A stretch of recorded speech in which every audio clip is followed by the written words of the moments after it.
Hello enemy lovers, स्वागत है आपका हमारे चैनल पर। और आज हम देखेंगे टू गनंकी के एपिसोड नंबर 8 को।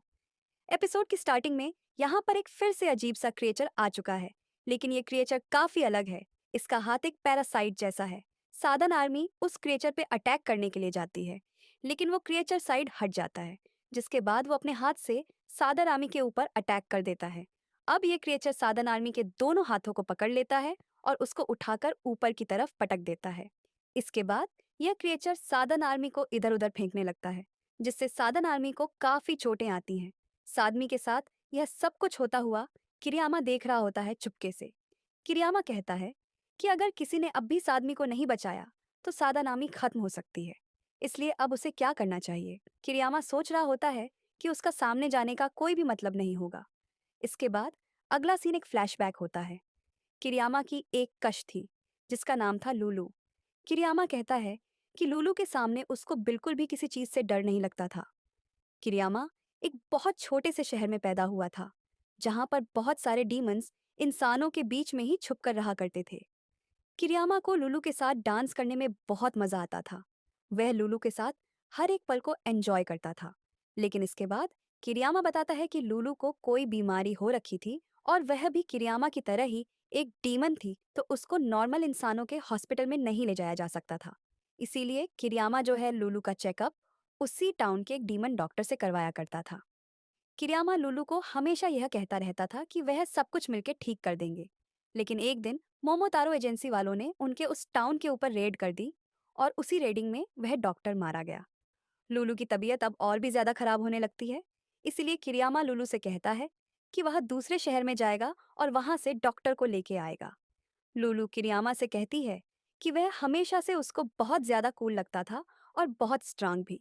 इसलिए अब वह चाहती है कि किरियामा थोड़ी देर तक लूलू के साथ ऐसे ही रहे जैसा अभी है। लेकिन थोड़ी देर बाद किरियामा देखता है कि लूलू अब जा चुकी है। अब किरियामा यहाँ पे रोने लगता है और वह बताता है कि जब लूलू उसके साथ थी तो वह बहुत ज्यादा स्ट्रांग था। लूलू के जाने के बाद वह बहुत ज्यादा दुखी रहने लगा। उसको रातों में नींद आना बंद हो चुकी थी और उस दिन के बाद से किरियामा पहले जैसा नहीं रहा। और इसका कारण ये है कि लूलू के बिना किरियामा खुद को एक नंबर का यूजलेस समझता है। लेकिन अचानक से उसको याद आता है कि लूलू ने जाने से पहले उससे कहा था कि वह बहुत ज्यादा कूल है। तो दूसरी तरफ ये क्रिएचर सानामी के ऊपर अटैक करने वाला होता है, लेकिन वक्त रहता है कि माँ सादनामी को बचा लेता है। किरियामा कहता है कि अगर लूलू ये सब देख रही होती तो बहुत ज्यादा डिसअपॉइंटेड होती मेरे से। किरियामा कहता है कि सादनामी ने उसके लिए बहुत ज्यादा फाइट करी। किरियामा ये भी कहता है कि अगर वह दोबारा लू से मिलेगा तो वह उससे ऐसे तो नहीं मिल सकता और उस चीज के लिए उसे बहुत सारी अचीवमेंट्स करनी पड़ेगी। किरियामा को ये सब करते हुए बहुत ज्यादा डर लग रहा होता है, लेकिन वो फाइनली अपने ब्लड मैनिपुलेशन का यूज करता है और वो अपने ब्लड से लूलू को क्रिएट कर लेता है। किरियामा लूलू से कहता है कि क्या वो उसके साथ रहेगी, क्योंकि यह चीज बिना उसके नहीं कर सकता। किरियामा देखता है कि जो उसका डर है वह अब खत्म हो चुका है। किरियामा अब यहाँ पे बहुत ज़्यादा कॉन्फिडेंट दिखाई देता है और उसके लुक्स पूरे चेंज हो चुके हैं और वह अब यहाँ पे डांस करने लगता है। तभी यह क्रिएचर उसके ऊपर अटैक कर देता है। किरियामा को यहाँ पे सेकंड्स भी नहीं लगते और वह एक ही अटैक में इस क्रिएचर को खत्म कर देता है। लेकिन वो क्रिएचर फिर से उठ जाता है। किरियामा उस क्रिएचर से कहता है कि अभी वह बहुत ज़्यादा स्ट्रांग फील कर रहा है, क्योंकि उसके साथ अभी लूलू है। वो यह भी बताता है कि वह कभी भी इतना स्ट्रांग नहीं था, वह बस दिखावा करता था स्ट्रांग होने का। लेकिन तब भी लूलू ने यह सब कुछ देखकर भी उसके ऊपर भरोसा किया। क्रियामा अब डांस करते करते उस क्रिएचर के ऊपर अटैक करता है और फाइनली उस क्रिएचर को ऊपर से ले नीचे तक काट देता है। किरियामा कहता है कि अगर लूलू को उसके ऊपर भरोसा है तो वह कह सकता है कि वह अभी बहुत ज्यादा स्ट्रांग है, क्योंकि जब तक लूलू को उसके ऊपर भरोसा है तब तक उसको इस बात से फर्क नहीं पड़ता कि ये सब कुछ बस एक दिखावा है। इसके बाद अगला सीन शिकी का होता है।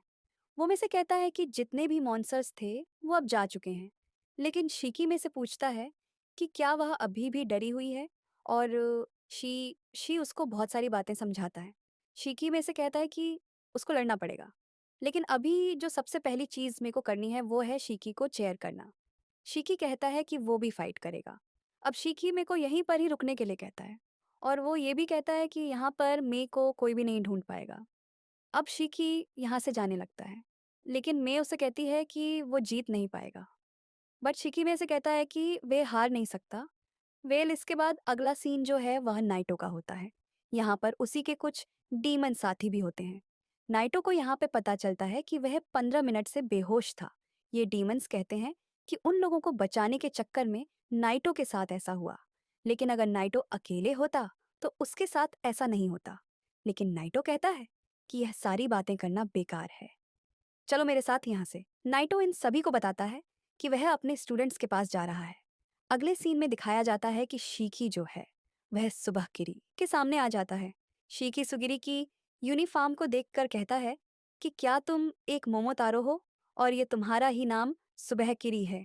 सुबह गिरी शकी से कहता है, मैं तुमसे दोबारा पूछता हूँ, तुम कौन हो। शीकी कहता है कि उसका नाम है इचिनो से शीकी, जो कि हर एक मोमो को खत्म कर देगा। सुबह किरी के चेहरे पर थोड़ी सी स्माइल आती है और वह कहता है, अच्छा तो तुम ही हो शीकी। सुगिरी भी बता देता है कि उसका नाम सुबाकिरी है। शी कहता है कि हाँ, वो ये बात जानता था। शी सुवागिरी की पावर्स के बारे में कहता है और वह ये भी कहता है कि आखिर वो इतना घटिया काम कैसे कर सकता है। जो लोग जिंदा नहीं हैं उनसे वो ऐसी चीजें कैसे करा सकता है। पहले तो सुगिरी बहुत ज्यादा सीरियस होकर सीखी की बात सुन रहा होता है, लेकिन वो इसके बाद हंस के कहता है, तुम तो ऐसे बात कर रहे हो जैसे कि तुम एक इंसान हो। इंसानों की तरह बात करने का हक खाली मोहम्मद तारो के ही पास है, और यह मत सोचना कि डीमंस ये सारी बातें कह सकते हैं। शीकी को सुगिरी की बातें सुनने के बाद बहुत गुस्सा आ रहा होता है। अब शीकी सुबहरी की तरफ हथियार दिखा के कहता है कि वो उसको नहीं छोड़ेगा। अगले सीन में जिन कहीं भाग रहा होता है, तभी यहाँ पर योमोगी आती है और वह उसको रुकने के लिए कहती है। योमो की जिनसे कहती है, क्या तुम उस फ्लैशी डीमन से मिलने के लिए जा रहे हो? और अगर ऐसी बात है तो मैं बता दूं कि सुबागिरी ने उसको पहले ही खत्म कर दिया है। और क्या यह बात सुनकर अब तुम इस चीज के लिए गुस्सा हो रहे हो? जिन कहता है कि उसको किसी की भी चिंता नहीं है, वह बस अपने बारे में ही सोचता है और उसके खुद के गोल्स हैं। जिन यह भी कहता है कि अभी उसके सामने एक मोमोतारो है और वो हर एक मोमोतारो को खत्म कर देगा जो भी उसके सामने आएगा। जोगी भी जिनसे कहती है कि वह भी हर एक डीमन को खत्म कर देगी। अब जिन यहाँ पे अपनी ब्लड मैनिपुलेशन का यूज करने लगता है और वो योमोगी पर अटैक करने के लिए आगे बढ़ता है। जिन अटैक तो करता है लेकिन उसके अटैक का कोई भी असर नहीं होता योमोगी पे, क्योंकि उसने अपने बैक्टीरिया से एक शील्ड क्रिएट कर ली थी पहले ही। दूसरी तरफ यहाँ पर सुबगिरी शी के हथियार के ऊपर एक चाकू फेंक के मारता है, जिससे उसका हथियार नीचे गिर जाता है। सुबहगिरी शिकी से कहता है, क्या तुमने मुझे पागल समझा है? और क्या तुम मेरे साथ मजाक कर रहे हो? तुम इस खिलौने के साथ मेरे से लड़ोगे? मैं जानता हूँ तुम्हारा खून इतना तो कमजोर नहीं हो सकता है। इसीलिए अब यहाँ पे शी अपने ब्लड मैनिपुलेशन का यूज करता है और वह एक बहुत बड़ा सा वेपन बना देता है और वह इस हथियार से सुबह किरी के ऊपर अटैक कर देता है। ये अटैक करने के बाद शीकी कहता है, चाहे कुछ भी हो जाए, मैं हार नहीं मानने वाला। दूसरी तरफ दिखाया जाता है कि सुबह किरी शीकी के अटैक से बच जाता है। शीकी सुबहरी से कहता है, क्या तुम डर गए मेरे से? सुबहगिरी कहता है, तुम बहुत बोलते हो यार। और गाइस, इसी के साथ ये एपिसोड खत्म हो जाता है। मैं मिलती हूँ आपसे बहुत ही जल्द अगले वीडियो के साथ।